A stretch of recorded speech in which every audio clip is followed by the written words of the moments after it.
Scooby-Doo, Boosie-Boo, SGA-Who, Pacers in 6. Coming to you pre-recorded from Indianapolis, Indiana. Dave's Doozies. I'm here to give you a series preview for the finals between the Thunder and the Indiana Pacers. I want to start by saying I feel like the media, YouTube, people in general, they're trying to make this an offensive versus defense. They're trying to make this offense versus defense game. And I really think it's just, I think it's watered down. I don't really buy that narrative. I think this is the two best teams remaining facing each other. You got the best from the East versus the best out of the West. They want, they do it this offense versus defense because they're spinning this narrative for OKC. Because defense wins championships. And normally when it's offense versus defense, majority of the time, defense will win that battle. And I think that's one of the reasons they're trying to make it into that. They're manipulating the narrative. I don't want to take nothing away from OKC. They're 80 wins on the season, and when you include the playoff wins, they're a great team.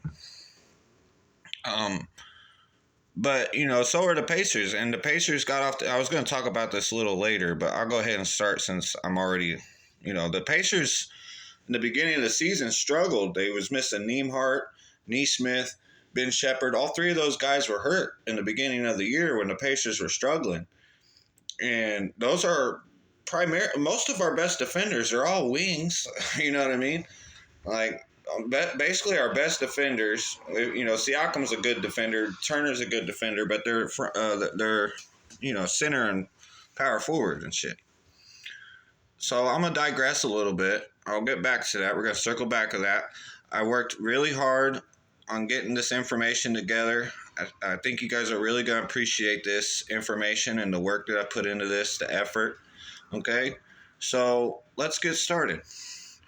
I'm going to start. We're going to look at postseason leaders, okay? For instance, Giannis averaged 33 points per game in the playoffs. He leads all players this postseason in points per game. Giannis averaged 33 points per game against the Pacers. SGA is averaging 29.8 points per game this postseason. Donovan Mitchell averaged 29.6 points per game this postseason. So I used that as a comparison to like this. They're not about to show the Pacers anything we ain't seen before. Like, want to act like, oh, y'all ain't ready for SGA. We had to face Giannis, the Greek freak, in the first round. Top 5. We already had to deal with a top 5 player in the NBA in the first round. So let's stop acting like that's like something new the Pacers got to deal with. Haliburton leads the league in assists and postseason numbers, leads the playoffs in assists per game. Gary Trent Jr. averaged damn near 4.5 threes made per game. So he's the leader in 4.4 3 points made. That's Gary. I know Gary Trent had a couple crazy games, but the average 4.5 threes made per game, that's silly, bro. Miles Turner's got 2.3 blocks per game. That leads the playoffs. Chet Holmgren's not far behind with 2.0, 2 blocks per game. Both centers average 2 blocks per game. Gary Trent Jr. averaged 2.5 steals per game. That's incredible. All right. So that's just some of the postseason leaders of this playoff run, and received 3 Bucks players on this thing. All right. Giannis, Gary Trent twice. I think Giannis had a bunch of rebounds too. So individually, it's nothing we haven't seen. Now, we're going to transition into team stats, postseason team stats, okay? This postseason, both teams are averaging 117 points per game. The Indiana Pacers are shooting 49.7%, so really just shy of 50%. Before the Knicks series, we was shooting exactly like 50% or better. So the Pacers are still right there at that, just shy of that 50% field goal percentage marker for the whole postseason. The Thunder shooting 46.4%. So it's not bad. It's, the Thunder is averaging 7 more field goal attempts per game. So the Thunder average 7 more field goal attempts per game than the Pacers do, but they're not as good at making them as the Pacers are. We've seen this angle before when we look in my previous series previews. There's been cases like this before. You got 4 more 3-point attempts. The Thunder has 4 more 3-point attempts this postseason than the Pacers. The Thunder make one less 3 points, let one less 3-point made, so they got to let one less threes made per game than the Pacers do. The Pacers are shooting 40% from 3-pointers, 3-point land. I'm sorry, I'm going to slow down. The Pacers are shooting 40% from 3. The Thunder is shooting 33% from 3. So the Pacers have an advantage there. Somebody was saying, oh, the Pacers got to shoot 40% from 3 to beat the Thunder. I don't know if he knew he was shooting 40% from 3 or he was saying that as in a like, that's how good you got to play to do it. So we have been shooting 40% from 3 this postseason, which is, pretty good. And then the Thunder shooting 33% from 3. The free throws are basically even and attempts made percentage virtually even for both sides. Offensive rebounding, the Thunder did the same as New York. The Thunder have virtually the same rebounding numbers as the Knicks do this postseason. They got 5 more rebounds, and they were all because the Thunder and the Pacers are the same in defensive rebounding, but the Thunder average 5 more offensive rebounds per game, so they average 5 more rebounds per game. Okay, right? So we've already seen how the Pacers can deal with that, how they deal with that against the Knicks in that category. The Indiana Pacers, they average 3 more assists per game than the Thunder do. The Pacers average 3 less steals than the Thunder do. The blocks are basically virtually even. They get about the same blocks per game. Indiana Pacers average 11.9 turnovers per game. The Thunder average 11.1 turnovers per game. Now, I'm reminding you, this is all postseason numbers. All right, so we just got done going over the postseason stat leaders, individual stat leaders for the postseason. That's what we started with. We just went over both teams' offensive numbers, right? Postseason team numbers for the offense for the Thunder and the Pacers. Okay, we just did that. We are now going to look at opponents' points per game and etc. So this is what the opponents average against the Thunder and the Pacers. Okay. All right. The Thunder's opponent averages 106.3 points per game. The Pacers' opponent averages 113.3 points per game. So the Thunder allow, 7 less points per game than the Pacers do? A Thunder's opponent averages 42, 47 or 42? 42.5 field goal percent. The Pacers allow 45 field goal percent. The Thunder allows 1 more 3-pointers made than the Pacers do. The Pacers allow 3 less 3-point attempts than the Thunder do. Both allow 33% from 3. Pacers allow 5 more free throws a game. OKC has allowed more offensive rebounds. The Thunder's allowed more offensive rebounds. The Thunder's allowed more defensive rebounds per game than the Pacers have. So 3 more rebounds a game. The Thunder has allowed 3 more rebounds a game than the Pacers have, which I think is kind of weird. Both teams allow 21 assists per game. Okay, so we just looked over the opponent's average per game for both teams. I want to look at the differentials. I want to look at differentials now. Okay, for instance, the Cavaliers averaged a bigger point differential than the Thunder did. The Cavs averaged their winning margin. The Cavs averaged, for instance, the Cavs scored 11 points per game more than their opponent did. The Thunder is averaging 10 points, they're winning by 10 points, 10.5 points for the Thunder. And what did I say when we played the Cavs and we read that stat? The Thunder is not as battle tested as the Pacers. They're used to dominating. Okay, the Pacers have the best field goal. The Pacers have a better field goal percentage differential.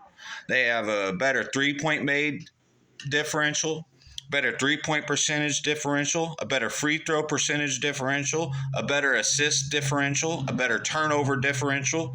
So we look at these differentials. The points favor the Thunder, but the field goal percentage, the 3 points made, the 3-point percentage, the free throw percentage, the assist percentage, the turnover percentage, differential-wise percentage, favors the Pacers. Okay, the Thunder's used to winning by 10 points, almost 11 points per game. The Cavs had a better point differential than the Thunder did. How'd that go for the Cavs? Okay, you picking up what I'm laying down here?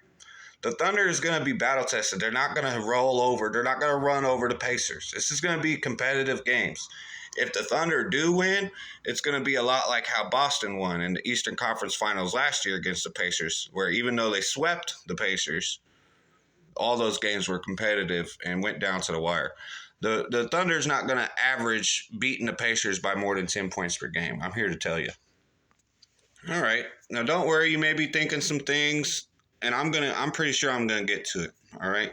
But right now, we're going to look at the Oklahoma City Thunder's player stats, individual player postseason stats, starting with the MVP, SGA Shai Gilgeous-Alexander. He's a starter, MVP. SGA is averaging 36.5 minutes this postseason, 29.8 points per game, basically just shy of 30 points per game average for SGA. SGA is averaging 5.7 rebounds per game. SGA is averaging 6.9 assists per game, 1.6 steals per game, 2.3 turnovers per game. SGA has a 3.1 assist to turnover ratio. So SGA, that's SGA. We're going to go through the rest of Oklahoma City Thunders, starting with the second, his Robin, Jalen Williams, 34.6 minutes per game, averages 20.4 points per game, 5.8 rebounds per game, 5.3 assists per game, 1.6 steals per game, 1.6 turnovers per game, 3.3 assist to turnover ratio for Jalen Williams. Chet Holmgren. This is a guy I'm thinking the Pacers can pick on. This is, at least for now, he's the guy I'm picking on. Chet Holmgren. Skinny Pete is what I'm calling him. I'm calling Chet Holmgren Skinny Pete. You seen his arms? His arms are so little, bro. But Chet Holmgren, I think, was he a third-year, fourth-year player? He's still young. He needs to hit the weight room, bro. Chet Holmgren's averaging 29.6 minutes these playoffs. He's averaging 16.4 points per game, 8.6 rebounds per game, an assist per game, 0.8 steals per game, 2 blocks per game, 1.1 turnovers per game. Chet Holmgren has a 1 assist to turnover ratio. Isaiah Hartenstein, so I owe the Thunder fans an apology. Hartenstein starts. I've been talking like he comes off the bench. Hartenstein averages 23.9 minutes per game, which is pretty trash for a starter, so I think you can excuse my mistake there. 23.9 minutes per game for Isaiah Hartenstein, 23, just shy of 24 minutes per game, 9.2 points per game. Hartenstein averages just shy of 3 offensive rebounds per game.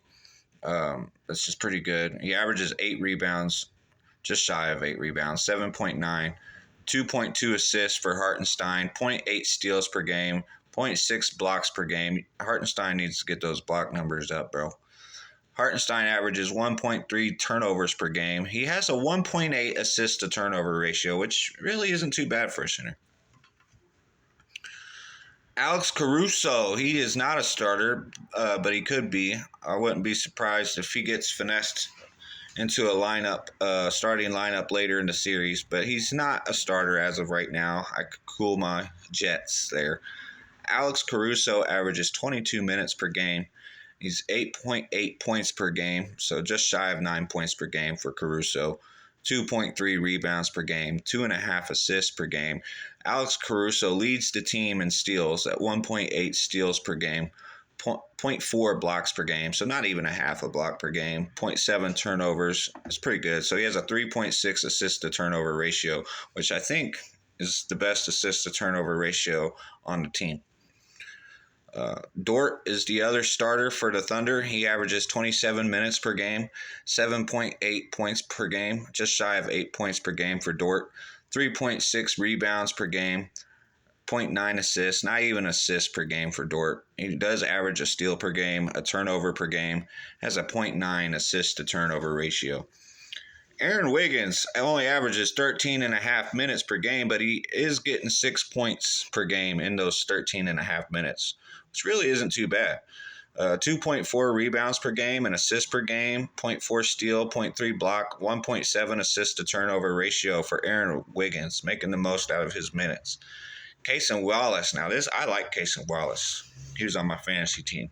Well, I streamed him off and on. He didn't stay on the team, right? He was a streamer I liked.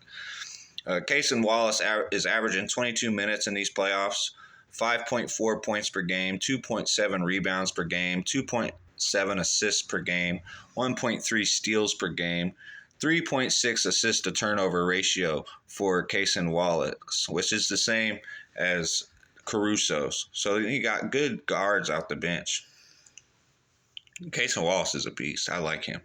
Caruso's a beast too. I mean, I'm going to circle back to Caruso here in a second.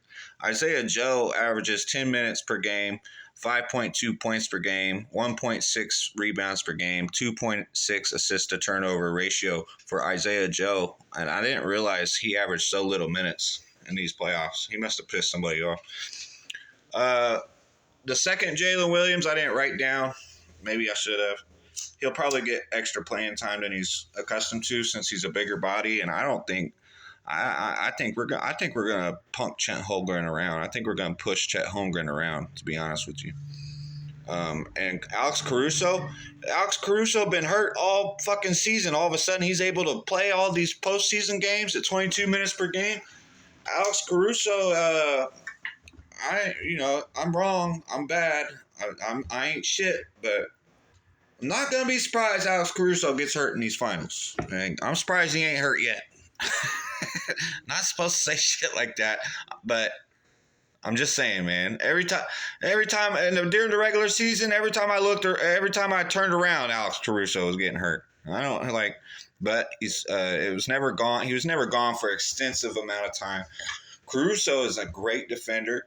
He's facilitating, taking care of the ball. He can hit timely threes. He's a good player.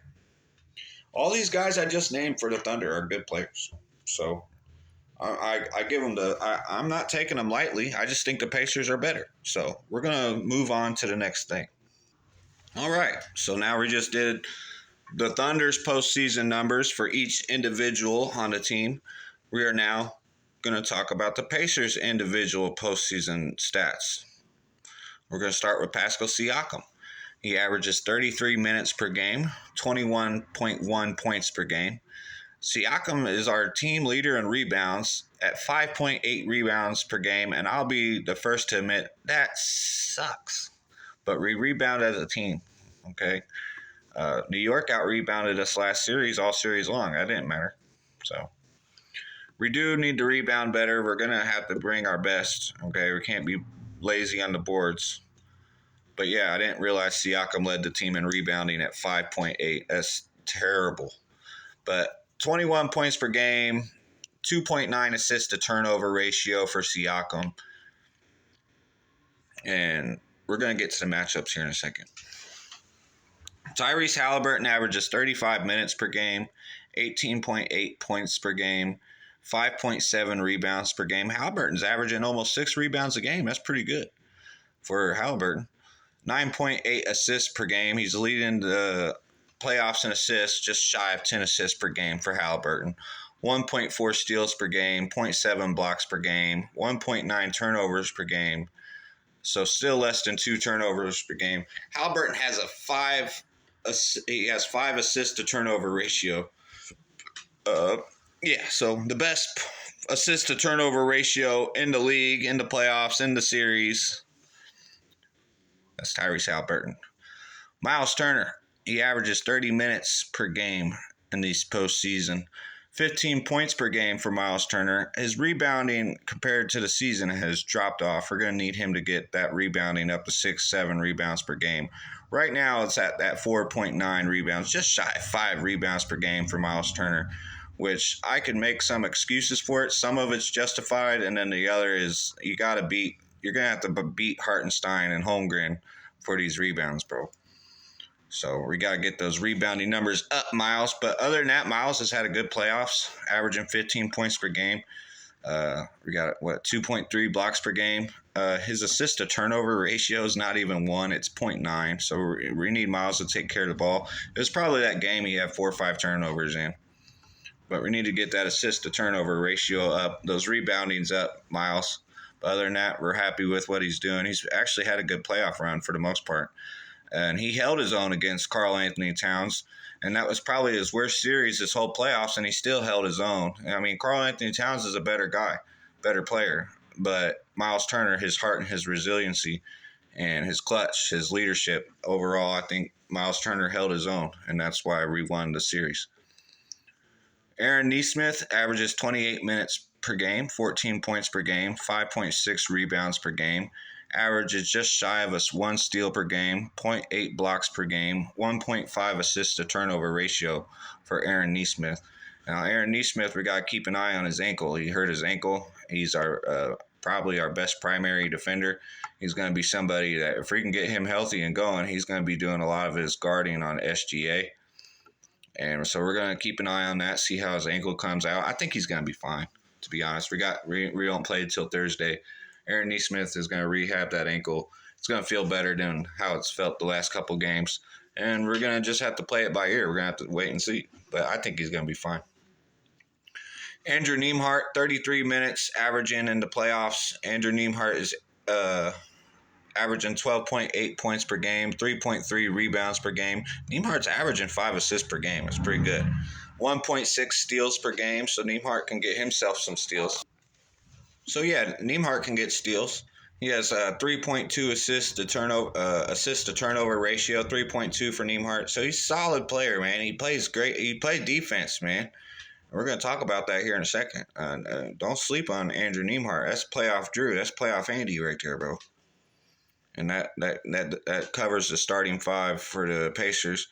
Benedict Mathurin averages 16 minutes per game, 10 points per game, 2.5 rebounds per game, and that 0.6 assist to turnover ratio. So that's a mixture of he doesn't throw a whole lot of assists and he low-key turns it over too much. But it's not negative. So that's good, right? Can it get negative on an assist to turnover ratio? I'm sure it could, right? But yeah, Mathurin's minutes is something to keep an eye on. When he's playing bad, he gets about 8 to 10 minutes. When he's playing good, he gets closer to 20 minutes. So which Mathurin are we going to get in this particular series? I think it's all about matchups and stuff, right? Because that last series was shockingly like a few games where he only got like 8 minutes. And I was like, okay, I get it. He's not the greatest defender, but geez Louise, that was 8 minutes? That hurt my feelings. You know, because Benedict Mathurin's my second favorite Pacer. Anyway, Obi Toppin averaging 17 minutes per game, 8.7 points per game, 3.3 rebounds per game, 1.6 assist to turnover ratio for Obi Toppin. TJ McConnell averages 16.3 minutes per game, 8.4 points per game. He's got a 2.5 assist to turnover ratio. Ben Shepherd averages 14 minutes per game, and only about 3 points per game. But Ben Shepherd's really out there just to play defense and run up and down the court and chase, wear people out. Ben Shepherd can hit threes, though. Don't get it fucked up. Thomas Bryant, he averages about just shy of 10 minutes per game. He had a big game 6 against the Knicks with those 11 points, 3 3-pointers. Jarris Walker, I haven't followed up on his injury yet. I'm going to assume he's not going to play this series. I hope I'm wrong. But that ankle injury looks serious. I haven't followed up on it, though. Thomas Bradley, I think is his name, or whatever, that center we got, he had a hip flexor. I think we mainly used him because Mitchell Robinson was fucking us up. With Hartenstein starting already, it's going to be interesting how we do that. But I'm not scared of Chet Holmgren. Chet Holmgren's no Carl Anthony Towns, okay? He's still little. He's still skinny. He ain't Carl Anthony Towns yet. So really it's not gonna be as hard against the centers as it just was, I don't think. But Isaiah Hartenstein's still a badass. Like, he can get rebounds for sure. We had to deal with his ass against the Knicks last year, so we got an idea of what to expect from Hartenstein. So the Thunder starting lineup is SGA, Dort, Jalen Williams, Chet Holmgren, Isaiah Hartenstein. I'm speculating here, but I can see them resorting to, I think, Casey Wallace or Caruso being your point guard may be a better idea. Put SGA to the shooting guard. You switch out Dort and Joe at the small forward. Move Jalen Williams to the power forward. Have Isaiah Hartenstein at the center. I think you're going to see that lineup more than you might think. I think Holmgren and Hartenstein might switch minutes, right? Because Hartenstein doesn't average a whole lot of minutes. I can see Hartenstein outplaying Chet Holmgren for this series. We'll see. Chet Holmgren ain't a scrub, but I think the finals moment against this Pacers team, we fuck around and body him. We're going to fuck around and get him going over there on the bench. And you can start seeing Casey Wallace and Caruso, and you give Hartenstein more minutes. It gets Holmgren's minutes. Holmgren fuck around, get knocked down to 20 minutes. Wouldn't be surprised. Pacers have 6 players averaging 10 points or more. 8 players averaging 8 points or more. The Thunder only have 3 players who average 10 points or more. The Thunder have 5 players who average 8 points or more. So we have, I think, even though the Thunder has a bench, we have a better scoring bench. We have more people that score than the Thunder do. And people are talking like the Pacers ain't got a defense. The Pacers' defense is good too. We got like a pass rush defense. Like in football, when the other team gets a lot of yards because they're playing from behind all game, like a bend but don't break type of defense, because the Pacers' ball pressure is elite. Full court defense all game. Doc Rivers was pointing this shit out. Doc Rivers was pointing this out about the Pacers last year, the ball pressure and shit. It's only gotten better. Our defense is clutch. Yeah, the Knicks were a top 10 team in taking care of the ball until they played us. Brunson folded like a lawn chair. So don't sleep on the Pacers defense. Nembhard had 6 steals that was the most ever in a conference finals closeout game. Most ever by any player in a conference finals closeout game. Nembhard had 6 steals. So after all that, do you really see the justification for the finals market? Do you really believe the Pacers deserve 5-1 odds to win? The disrespect is real, bro. We had a rough start, and as I mentioned earlier, our best defenders were hurt. They came back. The Thunder and the Pacers have been the best team since then.